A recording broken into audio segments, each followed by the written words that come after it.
Hi there, how's it going? My name is Anthony Norcia, and this is Unlimited Everything, and this is basically episode 1 of Unlimited Everything. Yeah, we've already had a video, but that was kind of just the introduction. This is the first meat and potatoes kind of video, I guess you could call it, where we really get into the real deal stuff that is going on in regards to the law of attraction and how all of this stuff works. And so what I'm going to cover on this particular video is, I know there's a lot of people out there that they discover this idea about the law of attraction. Maybe they see the movie The Secret, or maybe somebody tells them something about the law of attraction. Somehow they find out about it, they discover it, and they're interested in it, and they look into it. And then typically what happens at that point is they will start to try to use some of these techniques, and they'll try to use the law of attraction, and they'll try to deliberately manifest this or deliberately manifest that. And typically when they're first starting out, a lot of times people will try to manifest relatively small things. For example, let's say you always go to a particular restaurant, and whenever you're going to this restaurant, there's never parking anywhere near the restaurant. You have to park 3 or 4 blocks away from the restaurant every single time. You almost never ever find parking at the very front. And so maybe you decide to use the idea of the law of attraction to try to manifest yourself a prime time parking spot right at the very front of the restaurant, front row service. Every single time you go to the restaurant, you want to have that prime time parking spot right in the front. And so you use some of these principles of law of attraction to actually manifest yourself this parking spot. And you know what? It works. You actually manifest this parking spot on a consistent basis. And so now that just reinforces your initial thought in the law of attraction in the first place. And so you notice that you're manifesting some other things. Maybe you manifest a $50 lottery scratcher win, or maybe one day, you're thinking about blueberry pie and you're thinking, man, I'd love to have a nice slice of blueberry pie. It would taste so good. And then 2 days later, you're at work and some lady brings in a blueberry pie to your work and you realize, holy shit, I manifested that. This is a straight up manifestation. So what'll happen is they'll manifest some of these little things, and they'll start to get excited, and they'll start to get pumped up, and they'll start to get jazzed up. And then they believe, oh my God, this is some real stuff. And then they get really into it. And then it's at this point when they want to manifest something really serious, like they want to manifest a much better career for themselves, or they want to manifest a significant other that they've been dreaming about, or they want to manifest a brand new car, a brand new Mercedes Benz, or they want to manifest a trip to Europe or a trip to Australia, or just, whatever, all these different things that they want to manifest. And then a lot of times what'll happen is they find out that it's a lot more difficult to manifest this stuff than they originally thought it was going to be. And they start to get frustrated. And then they start to think, well, you know what, this whole law of attraction stuff, it doesn't really work. It doesn't really work. Yeah, I might have manifested a parking spot. Maybe I manifested myself a slice of blueberry pie. Maybe I manifested myself a $50 lottery scratcher win. But you know what? I can't manifest any of the big stuff. So this really, I don't know. I don't know if I believe in this whole thing. And basically what I'm trying to tell people here is that there's nothing wrong with the law of attraction. The law of attraction is working always. It is always working. But the problem is your core belief system. See, here's the thing.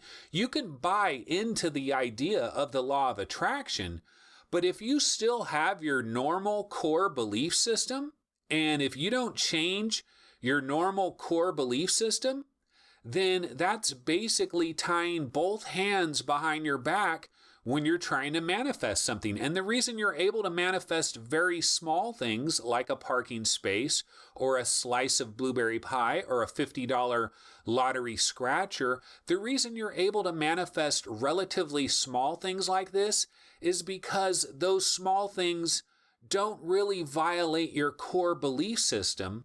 But when you want to manifest an exciting new career or a significant other or a new home or a dream car that you've always been dreaming about or $1 million lottery win or any of these really big things, it's not going to work. It's not going to work because you have the same core belief system that you had before you ever discovered law of attraction.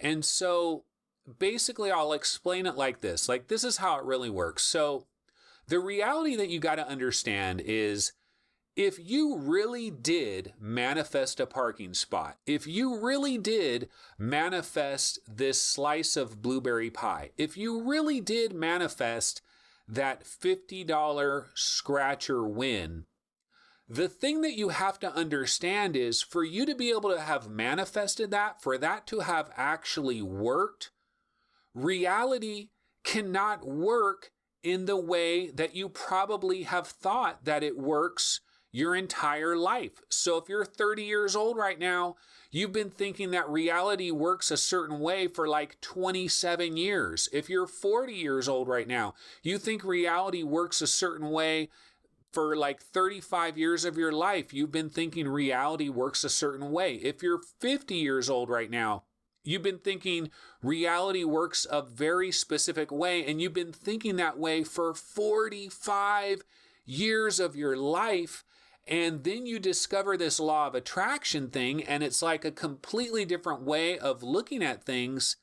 But if you haven't changed your core belief system, you're going to have some really hard times manifesting anything significant.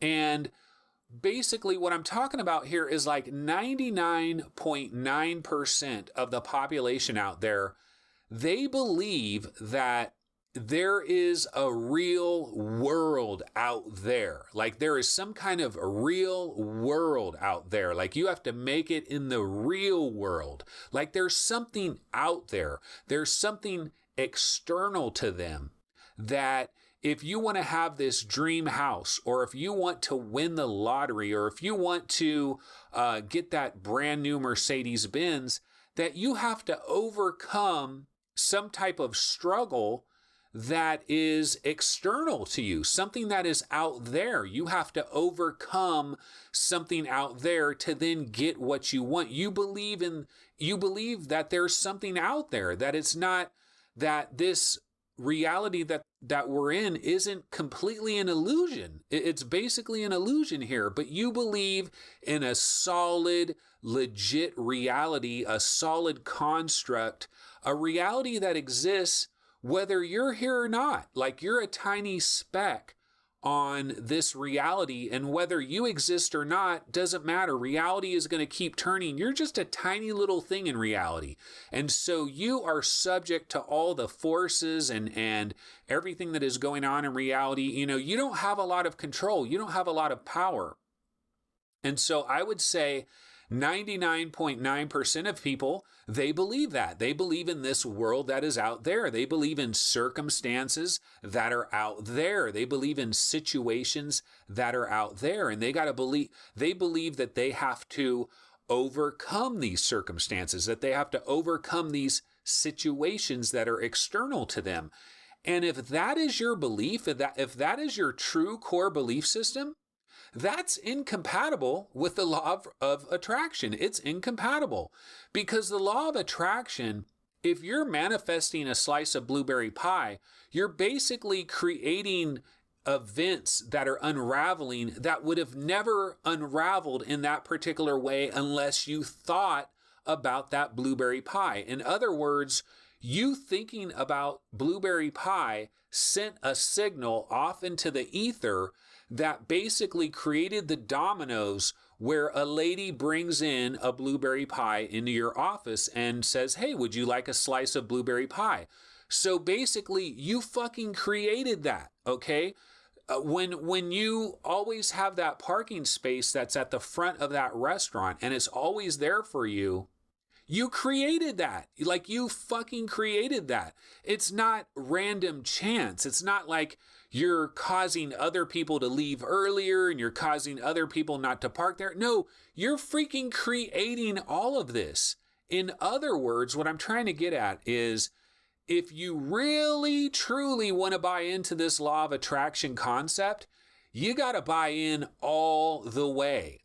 And it's going to require a 180-degree flip of the way that you view reality, and the way, like, your core belief system is going to have to change if you really want to manifest the really big things. And if you really want to have a lot of magical things appear to happen in your life, you are going to have to dramatically change your belief system. Because if you have that old belief system that there's this world outside of you and that you have to overcome things, well, then if you're trying to manifest a brand new Mercedes-Benz, that Mercedes-Benz can only come to you if it qualifies all these pre-existing conditions of this outside world. So that Mercedes-Benz can only come to you if this happens and that happens and this happens and that happens. So what you're doing is you're tying your subconscious mind basically behind its back, and you're making it incredibly difficult for your subconscious mind to deliver these things that you want it to deliver to you, because you're believing in this outside world, where if you didn't believe in an outside world, it would be a hell of a lot easier to make all these other things happen, because then it doesn't have to overcome all these external circumstances. So basically, here's how I'm going to break it down for you guys in terms of the way you want to think about reality. Basically, this is like the freaking formula right here. And I'm not saying I made any of this stuff up. I learned all of this from other people. This is not a unique idea. This isn't my concept. This is just something that I've learned listening to all these various teachers, all these great speakers about law of attraction and about the power of positive thinking and self-help and all of these kinds of things. This isn't coming from me personally. I didn't like invent any of this information up, but what I'm going to break down to you is how I believe reality really works. And there's a couple different parts of this. It's complicated. It's not the easiest thing in the world. Okay.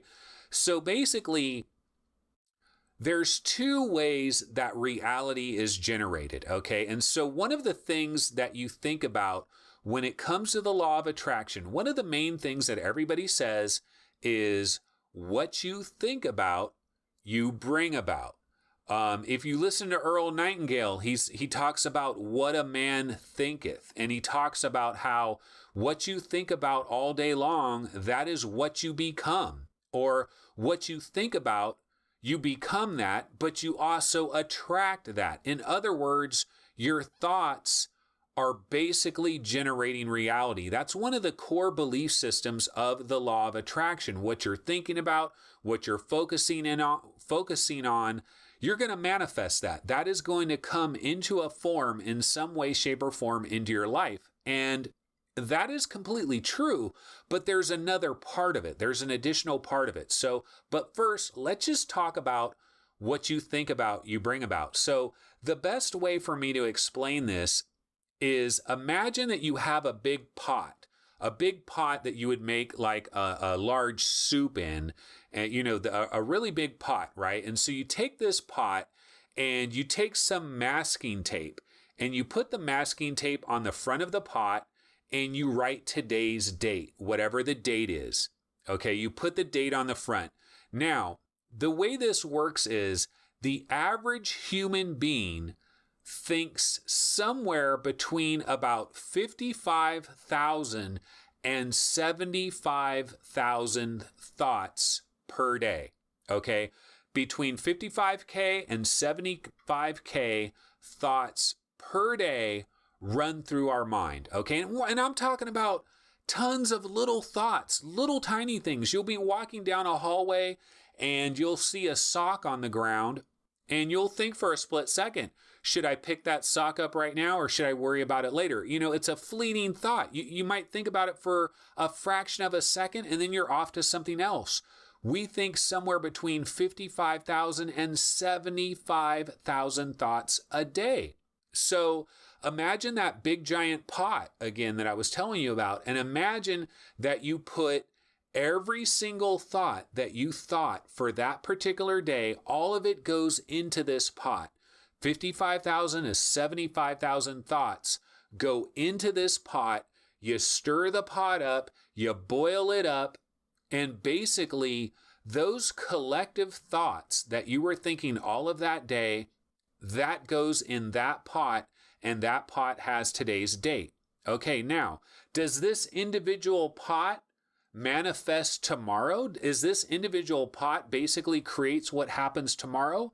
No, not exactly. So let me break it down for you, okay? So now imagine for the last 90 days, you have these pots and they have a date. Every one of them has the date on it. For 90 days, you've got 90 pots that all have the date on it, and all of them have your collective thoughts, whatever you were thinking all day long. Some of which, has nothing to do about anything. I mean, some of your thoughts are totally benign. Some of your thoughts are probably incredibly negative. Some of your thoughts are incredibly positive. There's a mixture, right? But I mean, some of them have nothing to really do with anything. But anyway, you take all of these thoughts and for 90 days, you've got 90 pots. Okay, now I want you to imagine a gigantic vat. A big, huge vat, like at a factory where they make soups or something and they have a big, giant vat, all right? Now, imagine taking all of these pots for 90 days and pouring these pots into this giant vat, okay? And then stirring that around and mixing that around. Okay, so now we have your collective thoughts for a 90-day period, everything that you've been thinking about, good, bad, and otherwise, for a 90-day period, they're in this huge vat and you're stirring it around and you're boiling it up, and that is your collective thoughts. Now, this huge vat of collective thoughts, this basically generates like a 30-day period of time, okay? A 30-day period. So it's not what you were thinking yesterday or what you were thinking 2 weeks ago. It may be something you were thinking 2 months ago or something, 2.5 months ago or something a month and a half ago. So it's kind of this rolling period of your collective thoughts that create a future that is off into the future. Now, here's the deal. We don't know exactly how this time thing works. Like sometimes you'll generate something incredibly quickly, and then sometimes it takes a long time to generate something. We're not exactly sure how this works, but we do believe there is a delay because you don't typically instantly think of something and then bam, you get it right away. It's like the movie The Secret. That lady says, there's a delay and the delay serves us. It gives us time to reflect on what we really want. Do we want to change our mind? In the movie The Secret, that elephant is in that guy's room and he's got to clean up the elephant poop, so things are not manifested immediately. There is this delay. And so what I try to look at is like, consider 90 days of your thoughts. The last 90 days of your thoughts are generating like a 30 to 45 day period of time. And then, but it keeps moving, it keeps moving along. And so the thoughts that you're thinking for the next couple of weeks are going to generate this future time ahead.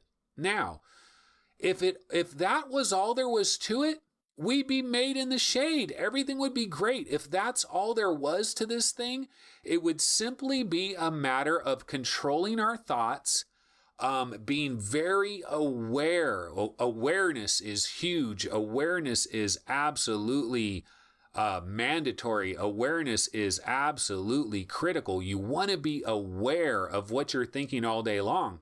But if this was all that there was to it, then all we would have to do is become incredibly hyper aware of our thoughts, avoid negative thoughts. Anytime we have a negative thought, we would quickly try to switch our mind over to something else. We try to have as many positive thoughts as possible. And if we could maintain this for a long enough period of time, we would start to see nothing but beautiful things in our life. Everything would be wonderful. We would hit the lottery. We'd have a brand new Mercedes. We'd get that mansion by the beach. We would go on trips to Europe. We'd get the dream job we've always wanted. You'd get the significant other that you're dreaming about. You would get every little thing that you'd want if that's all there was to it. Unfortunately, that isn't all there's to it, okay? Because there is the conscious mind, but there also is the subconscious mind or the unconscious mind or a bunch of other possible names that we could give it. So you have your conscious mind, which is these pots of your thoughts, and you have that being a major part of generating reality, but it's a very small part of the overall picture. You have your subconscious mind. And so now I'm going to explain how the subconscious mind is the real powerhouse in this equation, and that the subconscious mind is really driving what you're really experiencing on a day-to-day basis. Basically, for all intents and purposes, your subconscious mind, you could basically look at that as God, or the universe, or the creator, or whatever that something, that magical thing, the higher power, that is your subconscious mind. And so here's how I'll break it down. Okay, so we all come into this world as babies. And when we come into this world as a baby, for the first 5 or 6 years of our lives, we don't really make many decisions about anything. What mostly happens during the first 5 to 6 years of our lives is we are basically just sponges. We are just absorbing all this information that comes to us. And a lot of the information, it's data. Whatever data comes our way with our senses, our sight, our senses of sight, our senses of sound, touch, smell, taste, our physical senses are incredibly powerful. We really use that in the first 5 to 6 years of our lives. In fact, I live in the state of California, and here in California, we have a program. It's called First 5 California, and they always have these commercials on TV, and they tell you they're trying to talk to brand new parents of children, and they try to stress that the first 5 years of your child's life are so incredibly important. Read to your child, sing to your child, play with your child.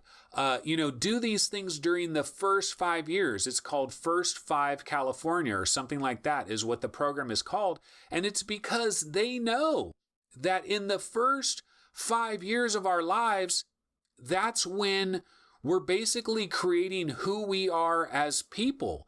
We're making decisions about the outside world. We're making decisions about other people, and we're making decisions about ourselves. And during these first 5 or 6 years, this is absolutely mission critical, because if we make a very major decision about ourselves at the age of, say, 4 years old, that decision could affect us for the next 70 years of our lives. And it could be a subconscious thing that we're not even consciously aware of. Like I said in the introductory episode, 99.9% of us are just running on autopilot. And that's really what I'm talking about here, is this autopilot. I'm explaining how this autopilot works. Okay, so in the first 5 to 6 years of your life, you are just absorbing information. Now, what kind of information are you absorbing? Well, obviously, it's whatever you're experiencing. Now, that could be mom and dad. That could be brother and sister. That could be aunt and uncle. It could be grandma and grandpa. It could be, or maybe you didn't grow up with any of those people. Maybe it's your babysitters. Maybe it's your daycare center. Maybe you're adopted. Maybe it's an orphanage. I mean, whatever you're exposed to, that is the data that's coming in. And it's not just data from people. It's data from movies, TV shows, video games, music, basically any data that is coming into your brain. It's your subconscious mind is just saying, bring it to me, bring it to me. Your subconscious mind has no ability to reject. All it can do is accept. Information comes into it, and your subconscious mind says, yes, I agree. Yes, I agree. It doesn't care if it's negative, positive, or anything in between. Your subconscious mind is just absorbing this information. And so in the first 5 or 6 years of your life, you're going to make some very key decisions. And then what is going to happen is basically your subconscious mind, think of it this way, your subconscious mind has this giant stone wall, okay? There's like a giant stone wall that's in your subconscious mind. And when you make a key decision about something, your subconscious mind takes a chisel and it chisels it into the stone wall. And the more you're exposed to that particular idea, the deeper it gets chiseled in. So let's say you're 4 years old and you're at a preschool or something and somebody says, you're ugly. And so you decide, I'm ugly. Okay, so that gets chiseled in. I'm ugly. And then anytime anybody ever tells you that you're ugly, it gets chiseled in a little bit more. Anytime you're looking in the mirror, you think you're ugly it just gets chiseled that much deeper. And so all kinds of things, we make all kinds of decisions about what we're capable of, how smart we are, how, whether people will like us or not, whether we're going to be popular. Can we sing? Can we act? We'll make decisions. I can't sing. And that shit will be hammered in to the wall, to this concrete wall. It gets carved in. I cannot sing. And for the rest of your life, you believe that you cannot sing. And it doesn't matter if you have the voice of Whitney Houston or, whatever, the best singers of all time. It doesn't matter because you've decided that you can't sing and your subconscious mind runs the freaking show. Okay, so let's rewind here a little bit. So basically for these 5 or 6, 7 years, the first 5 to 6, 7 years of your life, you make all these decisions. You're making decisions about yourself, but you're also making decisions about people around you. You're making decisions whether you can't trust people, or you can trust people, or people are helpful, or people are hurtful, or whatever shade in between. You're making all these decisions about people, about the world around you, this greater world around you, and you're making decisions about yourself.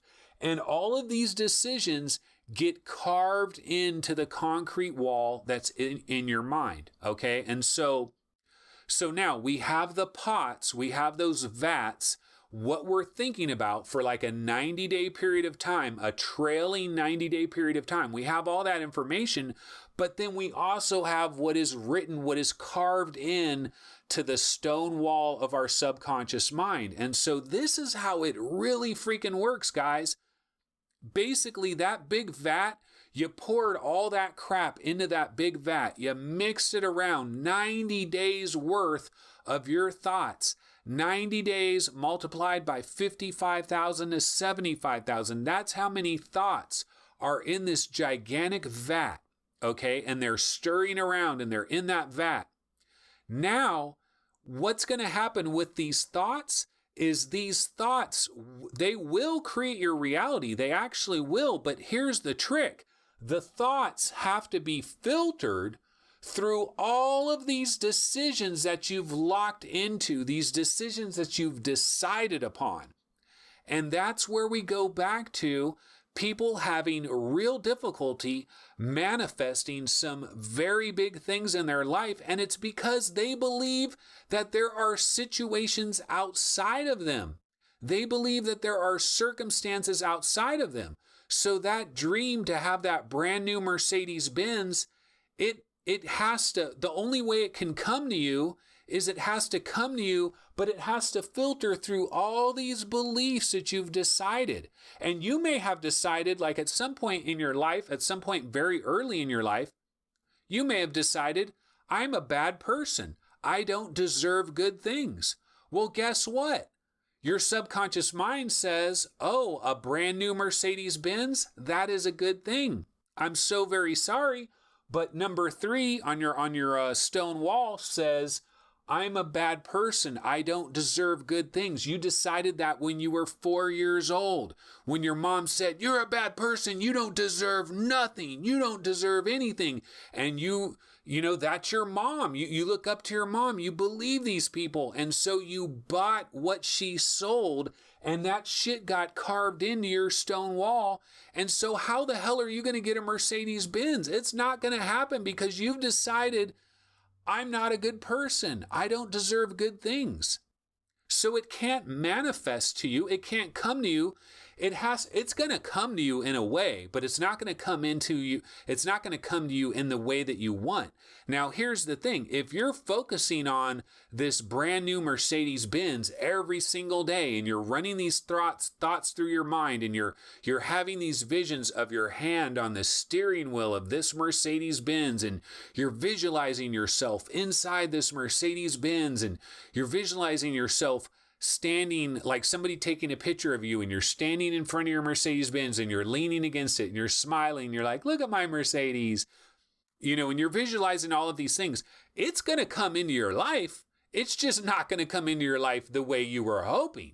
You were hoping a Mercedes-Benz was going to come into your life that is for you, that you can drive. Now, here's how it's going to come in. You're going to be at the barber shop or the beauty shop or whatever, about to get your hair cut, and you're going to be flipping through one of these magazines, and you're going to see a Mercedes-Benz ad, of the exact Mercedes-Benz you want. Or you're going to be watching some movie or TV show, and you're going to see that exact Mercedes-Benz.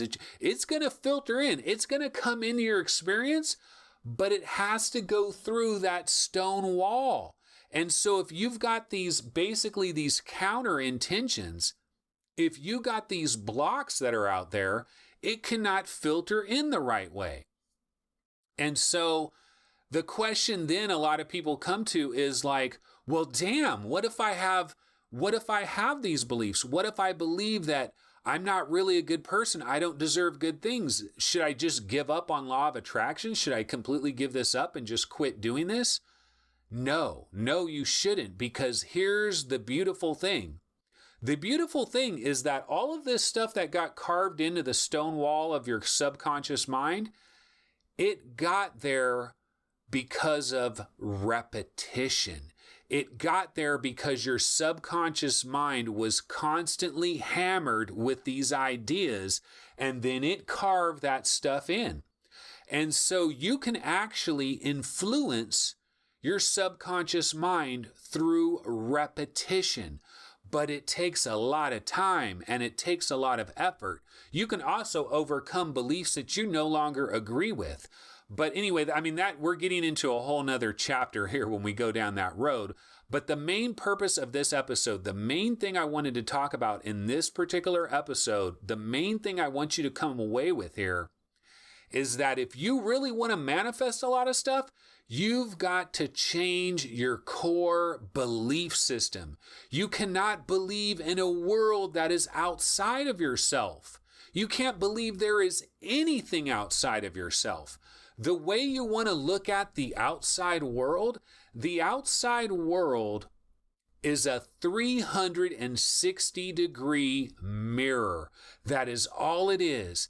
Every single person that comes into your life, every single material item, everything you see, everywhere you go, it is a reflection of who you are deep down inside. So if you want to change what you're seeing out there, you got to change yourself in here. Okay, a lot of people talk about the law of attraction. The truth of the matter is, it's not really the law of attraction. It's actually the law of radiation, the law of emergence, the law of projection. That's what it really is. You're not attracting anything. You're not attracting anything to you. You're projecting things out into the world that you see. And basically, you project whatever you are inside. So if you are an incredibly confident person that is completely at ease with yourself, you love yourself, you really value yourself, you're going to project a world where people treat you in a very specific kind of way. They value you, they treat you with this respect and stuff. And if you feel like, I'm not a very good person, you don't really have confidence, you're kind of like wishy-washy, you don't really have a lot of faith, that's what's going to be reflected in your outside world. Whatever you see out there is just whatever you are in here. If you don't like what you see out there, you got to change yourself from the inside. So basically, this is basically the first real episode of Unlimited Everything, and kind of just to talk about how reality works, how this whole thing works. But there's so much more. Oh my God, there is so much more. We have barely scratched the surface here, but I did want to get this episode up, kind of some meat and potatoes of how this so-called reality works. It's an illusion. It's a marvelous illusion. It is a magnificent illusion. It is an incredible illusion. Oh my God, the illusion is spectacular. It is an absolutely spectacular illusion, but it is an illusion. You are generating it yourself. You're generating it with every thought that you think, and you're generating it with what you've carved in to the stone wall of your subconscious mind. That is what is generating your reality. And if you don't like the way it is now, you can change it.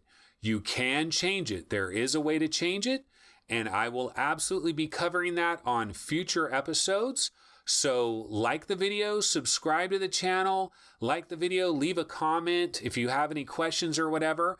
And, I'm going to continue on. Basically, what I'm doing here, folks, this is real simple. I am trying to give of myself, because the thing that I know is nothing can flow into my life that isn't flowing out of my life. So if I'm not giving of myself to others, then others can't give anything to me. Because what I see out there is simply a reflection of the internal. So I've got to help people. I've got to do what I can. That's why I'm doing this. I'm doing this to try to help people out there, to try to help them along, help them improve their lives. Because if I help people improve their lives, guess what? My life is going to improve as well, because whatever flows into your life has to be flowing out of your life as well. That's the way it works. That's how this game is played. And so that's why I am absolutely committed to this. And this is Unlimited Everything. And let me tell you, there is an unlimited supply of absolutely everything. It is out there for you. All we have to do is change the way we view the world, change the way we view ourselves, change some of our daily habits, and we can see miraculous changes in our actual results. It is incredible. But anyway, guys, I will see you guys next time. Bye-bye.